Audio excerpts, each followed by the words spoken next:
Good afternoon mga shooter, this is Coach James, head coach of Pirates Basketball, your courtside reporter for today's game. Kauban natong winning team, the Haplag Knights, advanced to the finals. Idol, full name, edad ug tagasa. Ako dahil si Kit Dicoy, 15 years old, from Barangay Campen, Haplag Leyte. Okay idol, ako pungutanan mo idol, unsay mga strategy mo gibuhat kaniya idol, lang anong condition mga ka-idol, unsay mga preparation nimo? Maminaw lang sa coach, salig lang sa kauban, mo-training lang. Okay idol, full name, edad ug tagasa. Ako din si Charles Lopez Apprentice, 15 years old, taga Haplag. Okay idol, ako pungutanan mo idol, unsay mga preparation na imo ginabuhat kaniya idol nga condition man ka both offense and defense, unsay mga preparation nimo? Maminaw lang sa coach, o salig lang sa kauban, kondisyon lang, training permindi. Coach, congratulations coach. Advance to the finals. Rematch yan mo sa Western Coach, no? Oo. Balik mo kita, coach. Unsay makita na mo ana para ugma, coach sa championship coach, unsay strategy mo buhaton na coach? So, una sa tanan, salamat kayo sa higayon.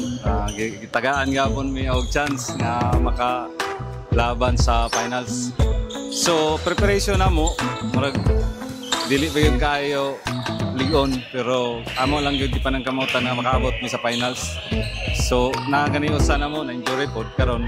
So amo na lang ipakita ugma ang amo makaya kay so far mga sa amo experience marag ubos-ubos pa gyud mi sa experience. So mga bata marag wala pa gyud makakuan ba.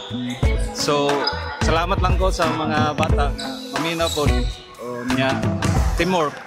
Nagtinabangay po sila. So, mao na nga nakadaog yung may karong alawa. Nakaabot yun may sa championship. So, mara to, salamat sa mga parents, sa mga bata na gitagaan may financial sa ilang mga anak na makaduwa in town diri sa laing lugar. Kami na diri dapit sa Alvera. So, mara to, salamat sa Ginoo nga gihatag na mo nga chance. Nakabot mi direct. Marco, salamat kayo sa tanan. Isa ginato shoutout, ano tayo shoutout? Shoutout ko sa mga ginikanan. Una sa tanan, salamat ninyo sa inyong mga sakripisyo nga gitagaan ninyo chance sa inyong mga anak. O sa pamilya. O sa tanan nga taga Haplag. Nya share, follow and share Abay Shooters. Sige na natin shoutout idol. Shoutout ko sa pamilya da sa Haplag, pamilya pa na da sa Cebu, Sukib family, Dicoy family, o Grucci family. Mara. Apa idol? Shoutout din ko sa mga magpapaya, o sa akong kuya, o sa akong ate, sa pamilya, laban na sa akong kauban, na si Sinay Kapitawag, si Archie Amprintog, si Sulya. Okay, that's all mga shooters. Congratulations mga Haplag Knights. This is Coach James, head coach of Pirates Basketball, your courtside reporter. Peace.